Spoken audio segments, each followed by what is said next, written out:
오늘은 2025년 3월 4일이고요. 3월의 첫 영상이 되겠네요. 오늘 얘기해 볼 주제는 연인 간의 이별입니다. 이 주제를 선정하게 된 이유는 제가 시작한 드라마가 있어요. 넷플릭스 작품인데 최우식 배우님과 박보영 배우님이 주연하시는 멜로무비라는 드라마를 보기 시작했어요. 지금은 4화까지 봤고 아마 끝까지 볼 것 같은데 제가 썸네일에도 써놓겠지만 보면서 느꼈던 거 얘기하고 생각나는 내용을 얘기할 거라서 스포가 좀 있습니다. 최대한 적은 부분만 말하도록 노력은 할 건데 어쨌든 감안하시고, 그 드라마의 설정 자체가 두 커플이 메인으로 나오고요. 기본 시작 설정 자체가 헤어지면서 시작을 해요. 그래서 두 커플이 헤어진 후에 서로 얽히게 되면서 어떻게 다시 좀 신뢰를 회복해 나가고 좀 그때 일을 돌이켜보고 뭐 이런 관계로 드라마가 진행이 되는데, 시작 지점부터 이별을 소재로 시작한다는 거에서 저도 보면서 이별에 관해 생각을 하게 만들었고, 어쨌든 둘 다 이별의 사유가 있어요. 한쪽에게 완벽한 결격 사유가 있고 그 결격 사유를 해명해 나가는 과정이 이 뒤에 쭉 이어지는 것 같긴 한데, 그래서 어떤 이별 사유들이 있나 이런 것도 생각해 보게 됐고요. 이제 드라마 얘기나 연인 간의 이별 얘기를 하기에 앞서서 잠깐 제 취향을 얘기해 보자면, 저는 남자치고는 드라마나 영화를 좀 많이 보는 편 같아요. 근데 드라마보다는 영화를 훨씬 선호해요. 그 이유가 뭐냐면, 드라마들의 특징인데 뭐 한 16부작 이렇게 치면 한 25%에 해당되는 정도, 1화에서 4화 이 초반에 극중 관계 설정, 캐릭터 설정 혹은 스토리 설정 이런 걸 설명하기 위해 굉장히 천천히 서사가 진행되는 화들이 나와요. 안 그런 드라마들도 물론 있어요. 그런 드라마를 저는 선호하긴 하는데, 뭐 최근 작품으로는 트렁크, 요거는 이제 수미상관 첫과 끝을 좀 이어서 처음부터 큰 임팩트를 주는 드라마였고, 뭐 좀 더 된 거는 그 고민시 배우님과 김윤석 배우님의 만남으로 이색적인 좀 두 배우가 경력차와 나이차가 있다 보니까 이슈가 됐었던 아무도 없는 숲속에서, 뭐 그런 드라마 같이, 이제 그건 약간 중구난방식 스토리를 마무리에 매듭 지어가는 스토리라서 처음부터 친절하게 서사 설정을 해주지 않는 드라마였어요. 그런 특이한 설정이 있는 드라마들을 빼고 대부분의 드라마들은 한 1화에서 2화, 1화에서 3화, 1화에서 4화 초반 부분에 미리 알고 있던 배우일지라도 이 작품 안에서는 이런 성격입니다, 이런 말투를 가졌습니다, 이런 가족관계와 이런 친구관계와 이런 직장을 가졌습니다, 이런 걸 설명하기 위해 하는 그 초반 파트가 견디기가 너무 힘들어요. 재미가 없는 거죠. 책 같은 경우에는 그런 설정 자체가 거의 뭐 몇 줄 안 되게 끝낼 수 있거든요. 그리고 제가 답답하면 빨리 읽어버리면 되고, 영화도 아무리 설정을 길게 해도 한 15분 이내죠. 그리고 불친절한 경우가 많고, 영화는 보다가 이해가 되지 그 설정을 막 이해시켜주려고 노력하지 않잖아요. 어쨌든 그래서 저는 그 부분이 드라마에서 좀 힘들어서 드라마를 별로 선호하지 않는데, 그래서 예전에 이런 OTT 같은 게 흥행하기 전에 TV로 본방 사수 해야 됐던 때는 항상 드라마 시작을 몇 주 지나고 했어요. 초반에 이제 그런 서사를 통해서 재밌을 것 같은 느낌이 나면 막 입소문이 타잖아요, 친구들 사이에. 그래서 애들이 재밌대 하면 좀 지나서 한 5화 6화 때 보기 시작하는 거죠. 이번 드라마도 사실 1, 2화 때 한 3번 4번 끈 것 같아요. 보려다가 실패하고 좀 루즈해가지고 결국 이제 4화까지 봤고, 지금 와서 멜로무비라는 드라마를 추천하냐 하면 추천하고 싶어요. 추천하는 명확한 이유 한 가지는 여기도 제 취향이 반영이 되는데, 제가 대표적으로 보기 힘들었던 영화가 기생충이 있어요. 기생충, 뭐 봉준호 감독님을 싫어하는 건 아니고 거기 특정 배우를 싫어하는 것도 아닌데, 어떤 영화의 작품성, 짜임새, 뭐 오브제, 장면 설정, 관람객이 발견해야 할 장치들, 이런 거 막 다양한 여건들을 다 떠나서 제가 안 좋아하는 장르라고 해야 될까요? 성격이 뭐냐면 긴장감이에요.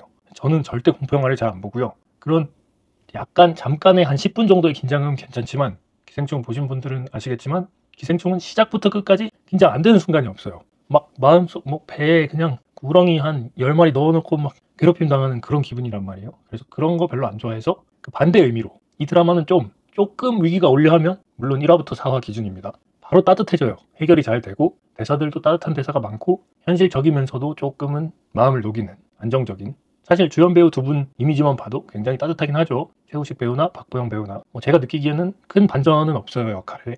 둘 다 굉장히 따뜻하고, 혹자는 아픔이 있는 게 따뜻함과는 좀 거리가 있다고 표현할 수도 있겠지만 저는 어쨌든 따뜻하게 느꼈어요. 그래서 뭐 추천하냐 하면 추천하고 싶고, 그래서 이제 드라마는 요쯤으로 후기를 남기고, 아직 더 본 건 아니니까 제가 원래 얘기하려고 했던 연인 간의 이별에 대해 좀 이어보고 싶은데, 제가 본 마지막쯤에 와서 이런 대사가 나와요. 박보영 배우님이 최우식 배우님한테, 최우식 배우님의 결격 사유로 이별을 했었거든요. 최우식 배우가 잠수를 7년을 타요. 최악의 이별급이죠. 거의 명백한 이별 사유인데, 이제 재회하고 막 화해하고 있는 과정인데, 박보영 배우가 최우식 배우한테, 너한테 제일 화나는 점은, 너는 뭐 잠수 탄 것도 이유가 있었겠지만 너 힘든 것만 아는 게 정말 별로인 점이다. 내가 위로해주고 공감해주고 있는 지금도 너 지금 삐딱하다, 너 힘든 게 다지, 너만 생각하지, 나는 어떤 마음인지 안 궁금하지, 이런 얘기를 해요. 제 이별도 그렇고 제 주변 사람의 이별도 그렇고 많은 이별들을 생각해보고 종합해보면 누구나 인정할 만한 이별 사유를 갖고 이별하는 경우도 물론 있겠지만, 여기서 말하는 건 뭐 폭력이란 거나 범죄 수준의 뭐 도벽,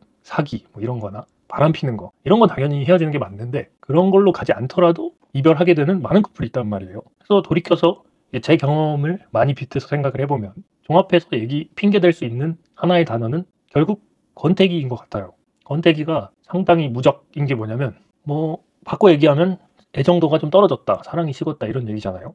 근데 그게 뭐 별별 이유를 다 대더라도 진짜 사랑하면 극복할 수 있는 거 아니야? 이런 말로 다 뭔가 반박이 돼요. 이 반박을 반박할 수 있는 단어가 권태기밖에 없어요. 그래, 그 이유가 진짜 중요한 게 아니라 사랑이 식었어, 애정이 식었어, 그래 진짜 계속 사랑했으면 극복했겠지, 그렇게 큰 문제겠어? 이렇게밖에 말할 수 없단 말이에요. 사실 이별이 한 달, 두 달 사귄 거 아니고 꽤 연애를 했는데 헤어질 때는 어떻게 이유가 한 가지겠어요? 아까 말한 심각한 애들 빼고는. 근데 그런 일반적인 사소한 이별 중에 저도 뭐 몇 가지를 겪었겠죠.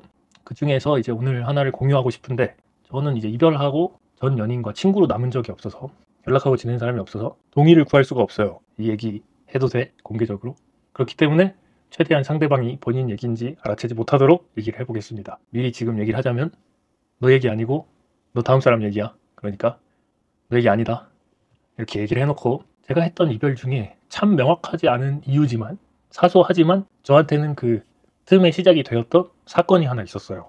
지금도 기억에 남고, 이 사건 때문에 내가 그런 마음을 가졌다는 사실조차 상대방은 모를 것 같아요. 그래서 그 사건을 한번 얘기해 볼 테니까 여러분이 와 진짜 뭐 쪼잔하다, 너무 사소하다, 이런 의견이나 아니면 그런 걸로도 충분히 헤어질만 하지, 뭐 요새는 설거지 3분 후에 하냐 30분 후에 하냐로도 헤어지는 세상인데 충분하지 뭐 라거나, 하여튼 한번 평가를 해주시고, 가능하다면 여러분의 이별 이야기도 한번 들려주시면 좋을 것 같아요.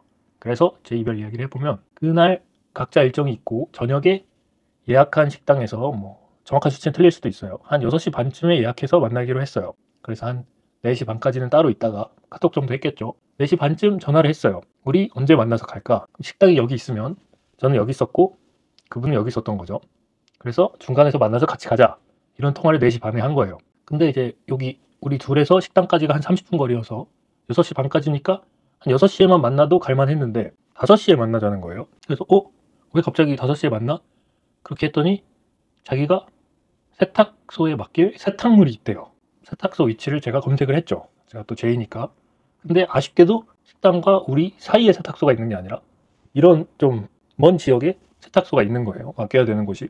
그래서 동선상 우리가 만나서 세탁소를 찍고 식당을 가는 게 효율이 떨어지기도 하고, 문제는 6시 반까지가 보증이 안 되는 느낌이었어요. 그때 검색한 바로는 약간 늦을 것 같은 느낌. 그래서 제가 다시 제안을 했죠. 혹시 그러면 6시 반에 안정적으로 밥을 먹고 밥 후에 세탁물을 맡기러 가는 건 어때?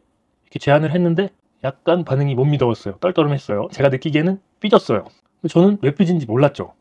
그러다가 결국 최후의 대답이 그래 그럼 신경 쓰지 마, 세탁물 내가 알아서 할게, 그분이 그러고 대화가 끝난 거예요. 그래서 저도 이제 놀래가지고 약간 어떻게 하지 하다가, 이제 미안하니까, 내가 괜히 반박한 것 같으니까, 아니야 그냥 최대한 잘 빨리 움직여서 우리 세탁소 잘 들러서 가자, 이렇게 얘기를 했죠. 거기서 이제 반응이 약간 짜증이 나온 거예요. 상대방이 짜증이 나온 이유는 뭐였냐면, 저도 이제 지나고 나니까 이해를 하는데, 이 세탁물을 아침부터 챙겨왔던 거예요.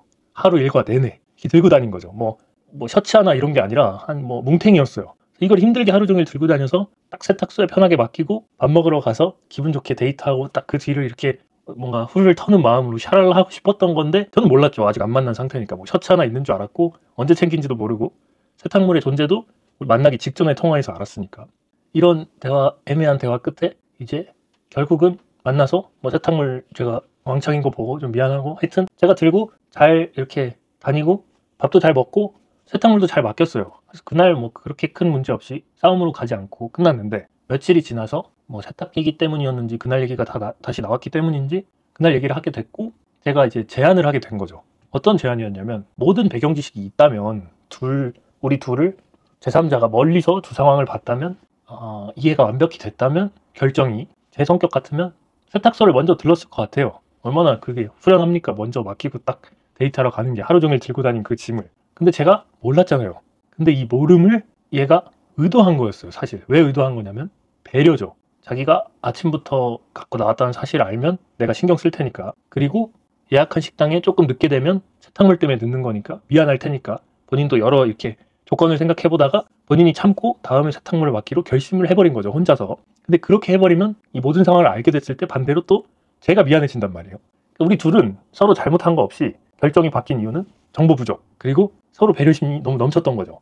상대방 편하게 해주려고. 저는 좀 그런 게 부족했나요? 어쨌든 식당에 같이 안 늦었으면 좋겠고, 뭐 그 후에 세탁소도 가자 했으니까 저도 좀 배려가 부족했던 것 같기도 한데, 어쨌든 그래서 이런 상황을 전부 알고 나서 제가 며칠 후에 제안한 게, 그런 정보를 알려주면 나도 너무 기분 좋게 같이 세탁소 들렀다 갈 수 있고, 조금 늦으면 어떠냐, 아침부터 고생했는데 그런 건 배려하지 않아도 된다. 우리 이제 연애 좀 할 만큼 했는데 한두 달 사귄 타이밍도 아니고 길어졌는데 편하게 얘기해라. 그런 거는, 그거는 배려를 좀 내려놔야 한다. 이런 포인트에서 제안을 했어요.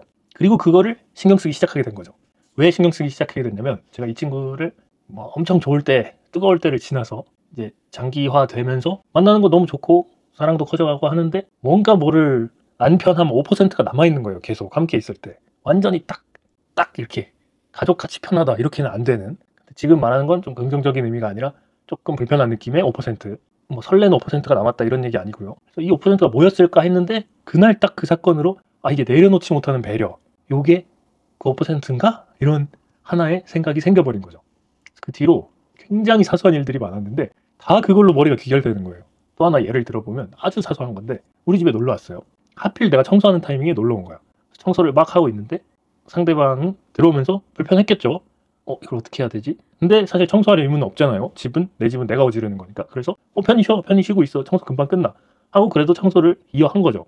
물론 청소를 멈추고 같이 놀아야 했다 이렇게 말하면 저도 조금 더 생각을 해봐야 되는데, 어쨌든 청소를 조금 더 하고 하는데, 하고 있는 동안에 되게 불편해 보이는 거예요. 이렇게 도와야 되나 말아야 되나. 그래서 그냥 와서 도와줄래? 그러면 빨리 끝내게. 그것도 또 아니야. 근데 쉬긴 쉬는데 불편하게 쉬는 거예요.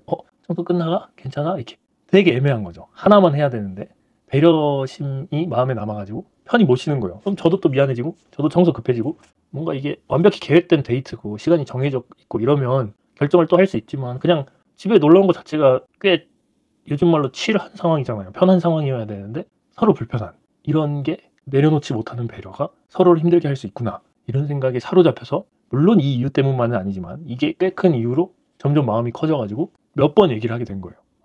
우리가 관계가 깊어지려면 이것도 내가 보기엔 신뢰 영역인 것 같다. 내가 이 정도는 배려를 안 해도 상대는 상처받지 않는다. 상대는 개의치 않는다. 상대가 청소할 때 내가 막 누워서 편하게 있어도 그 정도는 괜찮다. 이런 믿음은 있어도 되잖아요. 연애가 길어진다면. 그런 게 필요하다라는 어느 정도의 기대죠. 내가 사랑하는 만큼 상대도 날 사랑하니까 어느 정도는 서로 이제 맞춤을 기대해도 된다. 이런 걸 할 수 있어야, 배려를 내려놓을 수 있어야 완벽히 편해진다. 이걸 좀 마음에 굳게 가지게 된 것 같아요. 그래서 결국 이별을 했고, 지나고 보니까 이렇게 길게 설명해야만 설명이 가능하고, 또 이게 유일한 이유는 또 아니니까 결국 또 권태기라는 말로 퉁치긴 하는데, 어쨌든 이게 여러분이 보시기에 이별할 만한지, 아니면 그래도 좀 네가 쪼잔했다, 예민하다, 뭐 이런 류인지 궁금해서 한번 또 멜로무비 보면서 이별 생각하면서 이런 생각이 나가지고 영상을 찍게 됐습니다. 여러분 생각은 어떠신지 꼭 남겨주시고, 이별 얘기도 될 수 있으면 해주세요. 재밌는 이별 얘기 있으면 제가 고정해 보도록 하겠습니다. 감사합니다. 끝입니다. 끝.